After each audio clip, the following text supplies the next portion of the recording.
बिस्मिल्लाहिर्रहमानिर्रहीम। अस्सलामुअलैकुम वरहमतुल्लाह। आज जिस मौजू पे मैं बात करूँगी वो आज के दौर में हमारी ख़वातीन का बहुत बड़ा प्रॉब्लम है कि जॉइंट फैमिली में बच्चों की तरबियत किस तरह से की जाए। देखिए, जॉइंट फैमिली में आपके आपस के ताल्लुकात यानी कि नन का भावच के साथ रिश्ता या भाभी का देवर के साथ रिलेशन, माँ का बेटे के साथ, ससुर का बहू के साथ, ये सारे रिलेशंस का आपस में कैसा है ताल्लुक़, ये मैं इस चीज़ को बिल्कुल भी डिस्कस नहीं करूँगी। मैं सिर्फ़ उस चीज़ को डिस्कस करूँगी जो बच्चे की तरबियत का पार्ट है। सबसे पहले मैं एक बात क्लियर कर देना चाहती हूँ कि जिसको आप जॉइंट फैमिली कंसिडर करती हैं वो आपके लिए बेसिकली जॉइंट फैमिली है, लेकिन बच्चे ने जब आँख खोली थी और जब होश संभाला था तो घर में जितने अफराद रहते थे वो 8 हों 10 हों कितने भी हों, उसमें चचा फूफी ताया दादा दादी सब हैं, उन सब को वो अपनी ही फैमिली कंसिडर करता था। लेकिन और आपके नज़दीक जो है वो माँ बाप और बहन भाई ये बच्चे की फैमिली है, बाकी सब एक्सटेंडेड फैमिली हैं। तो बच्चे के दिमाग में ये फ़र्क डाला किसने? दूसरी चीज़ मैं आपको बताऊं कि ये आप लोग बहुत ज़्यादा पर्सनल ले रहे हैं इसको कि जॉइंट फैमिली है और हमें बच्चों की तरबियत करने में बहुत परेशानी हो रही है। मेरे पास जो मैसेजेस आए हैं इस चैनल पे भी और मेरे अपने चैनल पे भी कि 99.9% बल्कि मैं शायद 100% कह दूं कि वो मदर्स के ही थे। क्यों ये पर्सनल क्यों बना रही हैं आप इसको? मेरे नज़दीक माँ और बाप अलग नहीं है, they are one, they are not two. बच्चे की तरबियत की जिम्मेदारी जितनी माँ की है उतनी ही बाप की भी है। अगर कोई प्रॉब्लम पेश आ रही है सपोज जॉइंट फैमिली में आपको तरबियत में, तो आप अपने हस्बैंड से बात करें और हस्बैंड को भी चाहिए कि वो पूरी तरह से, अगर तरबियत के हवाले से कोई इशू है तो सर जोड़ के बैठ के बात करें, उसका हल निकालें। क्योंकि देखिए यूजुअली होता क्या है कि हमारी नीयत एक ही होती है लेकिन हमारे रास्ते अलग अलग हो जाते हैं। अक्सर हम लोगों की नीयत क्या है? बच्चे की अच्छी परवरिश, अच्छी तरबियत। ये माँ का भी कंसर्न होता है, बाप का भी। अब अगर कहीं कोई कॉन्फ्लिक्ट आ रहा है तो उस पर बैठ के बात करें ताकि बच्चे को एक कंप्लीट तरबियत मिले।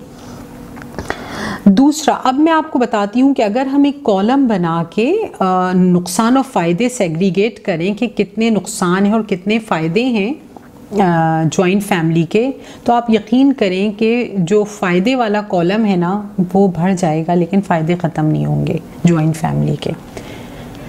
आप क्या समझती हैं कि अगर आप बच्चे को लेके अलग हो जाएंगी तो आप बहुत बेहतर तरबियत कर पाएंगी? मैं आपको बताती हूँ कि अगर आप बच्चों को लेके अलग हो जाएंगी तो वो क्या चीज़ है जो आप बच्चे को नहीं दे पाएंगी। हमारी कोशिश ये होती है ना कि हम तरबियत में वो सारी चीज़ें बच्चे को दें जो उसकी डेवलपमेंटल नीड्स हैं। एक चीज़ ऐसी है जो आप नहीं दे पाएंगी।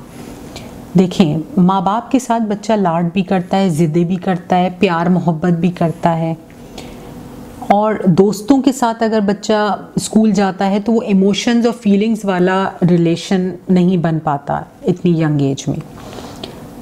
अब आए आप जॉइंट फैमिली में।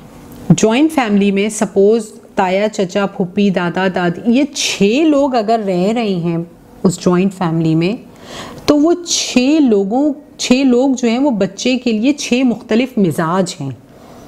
अब आप ज़रा ये सोचें कि वो 6 लोग बच्चे के लिए सिर्फ 6 लोग नहीं हैं बल्कि 6 मुख्तलिफ लोगों को डील करना वो सीख रहा है।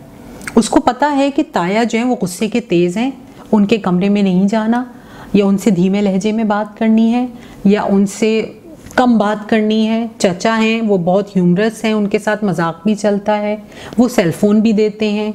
फुप्पो हैं वो डांट देती हैं, उनके पास नहीं जाना। या वो बहुत प्यार करती हैं, चॉकलेट देती हैं, उनके पास जाना है। बोर होऊंगा तो दादी के पास जाना है, वो कहानी सुनाती हैं। तो ये मुख्तलिफ़ तरीक़े हैं जो बच्चा सीख रहा होता है और उन रिश्तों को आगे लेके चलना लाइफ में वो सीख रहा होता है। ये चीज़ आप अकेले नहीं सिखा सकती अनलेस कि ये सारे रिश्ते बच्चे की लाइफ में नहीं होंगे, उस वक्त तक बच्चे की पर्सनैलिटी मुकम्मल नहीं होगी। ये तमाम लोग मिल के बच्चे की शख्सियत को मुकम्मल करते हैं। अच्छा, एक नुकसान जो गैर इरादी तौर पर हम कर रहे होते हैं वो ये कि जॉइंट फैमिली से अलग होकर हम अनडेलिबरेटली बच्चे को क्या लेसन देते हैं। हम बच्चे को ये लेसन देते हैं कि जो माँ बाप का साथ या बहन भाइयों का साथ है वो ज़िंदगी में सिर्फ यहीं तक होता है। इसके बाद जब शादी हो जाती है तो फिर बीवी और बच्चे ये फैमिली होते हैं, बाकी बहन भाई और माँ बाप जो हैं ये फैमिली नहीं होते। तो ये अनडेलिबरेटली गैर इरादी तौर पे हम बच्चों को ये सिखा देते हैं। आपके ख्याल में क्या ये सही है? आप कभी चाहेंगी कि आपका बच्चा आपसे अलग हो जाए? तो हम ये कैसे सोच सकते हैं कि हम किसी और के बच्चे को उसके माँ बाप से अलग कर दें? अब माँ बाप का रोल चाहे पॉजिटिव हो या नेगेटिव, लेकिन वो आपकी लाइफ का हिस्सा हैं और उनका साथ रहना आपके लिए बहुत ज़रूरी है, बच्चे की तरबियत के लिए बहुत ज़रूरी है।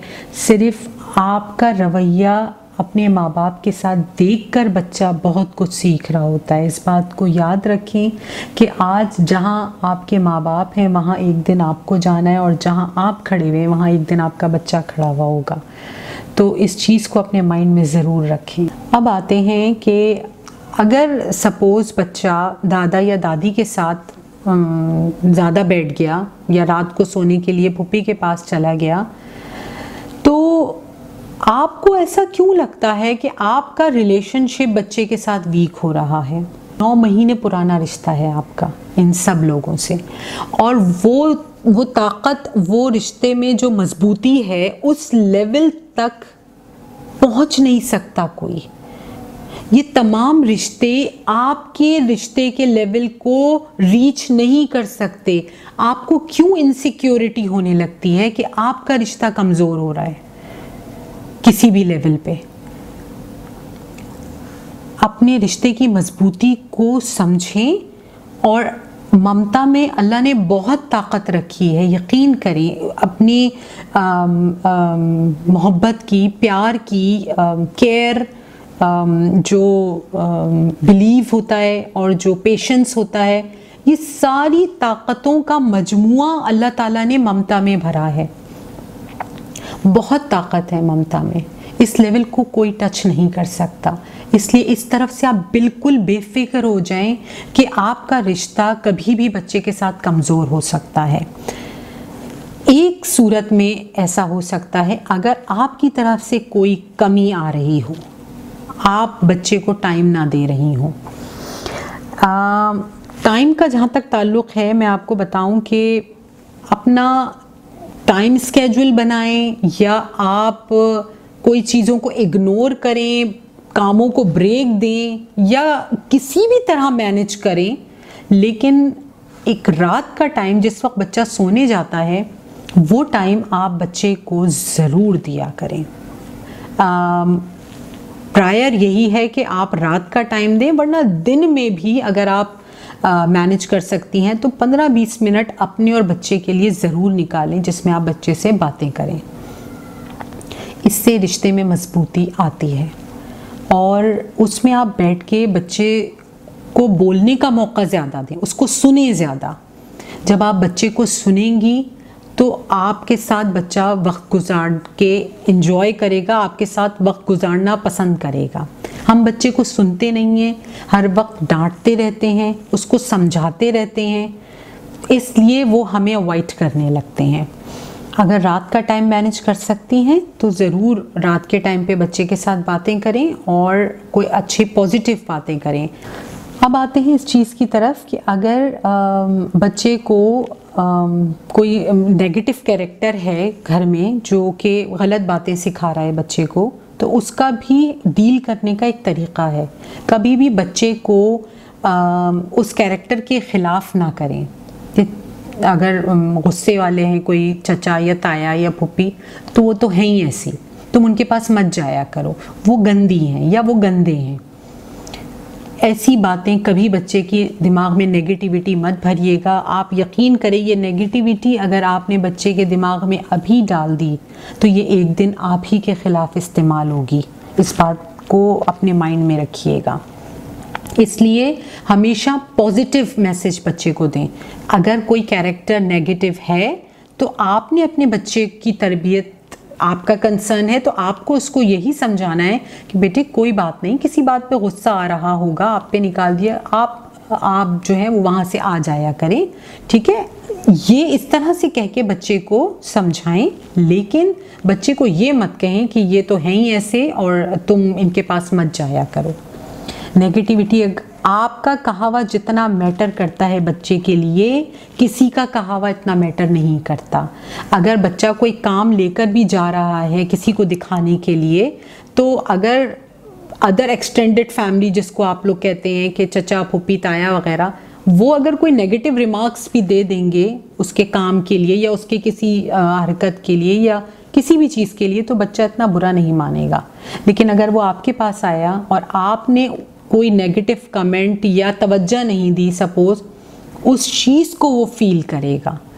तो आई होप आप लोग फ़र्क को समझ रहे होंगे कि मैं क्या फ़र्क आप लोगों को बता रही हूँ और समझाना चाहती हूँ।